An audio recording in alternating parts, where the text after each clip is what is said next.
మావోయిస్టులకి మరో పెద్ద దెబ్బ తగిలింది. నిన్న ఛత్తీస్‌గఢ్‌లో నారాయణపూర్ జిల్లాలో అబూజ్ మడ్ అనే ఏరియా ఉంటది. మడ్ అని కూడా పిలుస్తుంటారు దీన్ని. ఇక్కడ ఒక అతిపెద్ద ఎన్‌కౌంటర్ జరిగి ఇద్దరు సెంట్రల్ కమిటీ మెంబర్లు చనిపోయారు. ఆల్రెడీ ఈ ఇయర్‌లో వీళ్ళిద్దరిని కలుపుకుంటే 9 మంది సెంట్రల్ కమిటీ మెంబర్లు చనిపోయారు. నాకు తెలిసి చరిత్రలో ఎప్పుడు 1 ఇయర్‌లో సెంట్రల్ కమిటీ మెంబర్లు ఇద్దరు చనిపోవడం అనేది జరగలేదు. ఇక మల్లోజుల వేణుగోపాలరావు అలియాస్ అభయ్ అలియాస్ సోను ఆయన సరెండర్ అయిపోయినాడు. ఆయన కూడా సీసీ మెంబరు. సో ఓవరాల్‌గా 10 మంది సెంట్రల్ కమిటీ మెంబర్లుని కోల్పోయింది మావోయిస్ట్ పార్టీ. మొత్తంగా 42 మంది సెంట్రల్ కమిటీ మెంబర్లు ఉంటే ఇవాళ మొత్తం వాళ్ళ సంఖ్య 10 మందికి పడిపోయింది. అందులో కూడా తెలంగాణ వాళ్ళే మేజర్‌గా ఉన్నారు. అక్కడ నుంచి ట్రైబల్ దీంట్లో నుంచి లీడర్‌షిప్ అనేది సరిగ్గా ఎదగలేదు. కొత్త లీడర్‌షిప్ కూడా పోవడం తగ్గిపోయింది. లీడర్‌షిప్ అనేది ఎదగలేదు. ఈ స్టేజ్‌లో వీళ్ళిద్దరు ఎవరు ముందుగా అనేది మాట్లాడుకుందాం. దాని తర్వాత వీళ్ళిద్దరిని పట్టించింది అభయేనా అన్న డౌట్ కూడా వస్తుంది. ఎందుకంటే మావోయిస్ట్ పార్టీలో చీలిక కూడా వచ్చినట్టుగా కనబడుతుంది. సో ఓవరాల్‌గా వీళ్ళ పరిస్థితి ఏంటి, మావోయిస్టుల పరిస్థితి ఏంటనేది తర్వాత మాట్లాడదాం. బిగినింగ్‌లో ముందుగా వీళ్ళు ఎవరంటే ఒకరు కట్టా రామచంద్రారెడ్డి. ఆయన అసలు పేరు. ఆయనకి చాలా ప్రతి మావోయిస్ట్‌కి అనేక అలియాసుల పేర్లుంటాయి. అలాగా ఈయనకి కూడా గోడ్సా ఉసండి, తర్వాత వికల్ప్, రాజు దాదా, విజయ్ ఈ పేర్లు ఉన్నాయన్నమాట. ఈయనకి 63 ఏళ్ళు. ఈ కట్టా రామచంద్రారెడ్డి వాళ్ళది సిద్దిపేట జిల్లా కోహెడ తీగలకుంటపల్లి అనమాట. ఈయన వీళ్ళ అమ్మ నాన్న ఇద్దరు కూడా బాగా ఏజ్డ్. వజ్రమ్మ, మల్లారెడ్డి ఇద్దరు. మల్లారెడ్డికి వీళ్ళ నాన్నకి 97 ఏళ్ళు. బట్ ఇద్దరు బతికున్నారు. వీళ్ళకి ఈయన దాదాపు 3.5 దశాబ్దం అంటే 35 ఏళ్ల నుంచి ఉద్యమంలో ఉన్నాడనమాట.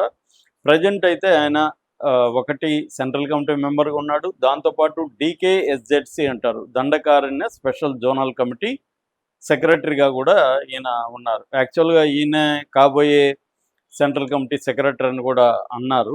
కానీ ఈయన కాలేదు. సో తిప్పిరి తిరుపతి అయ్యాడు. దాని విషయం కూడా మనం మాట్లాడుకున్నాం. సో ఈయనకి యాక్చువల్గా ఈయన 1988లో మాలతి అలియాస్ శాంతిప్రియ అని ఒక ఆవిడని పెళ్లి చేసుకున్నాడు. ఆమె కూడా ఉద్యమాల్లోకి వెళ్ళింది. అయితే వెళ్ళక ముందే వీళ్ళకి ఒక కొడుకు కూతురు ఉన్నారు.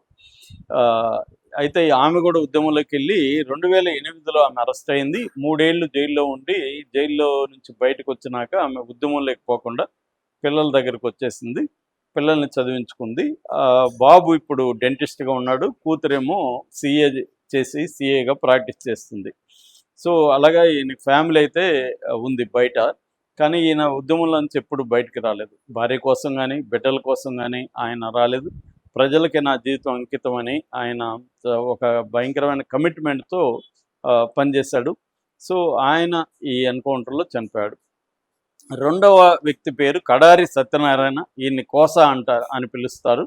అట్లాగే ఈయనకి గోపన్న, బుచ్చన్న, సాధు ఇలాంటి మారు పేర్లు ఉన్నాయి. ఈయన వయసు 67 ఏళ్ళు. కట్టా రామచంద్రరెడ్డి ఏమో 63 ఏళ్ళు. కోస ఈ కడారి సత్యనారాయణ వయసు 67 ఏళ్ళు.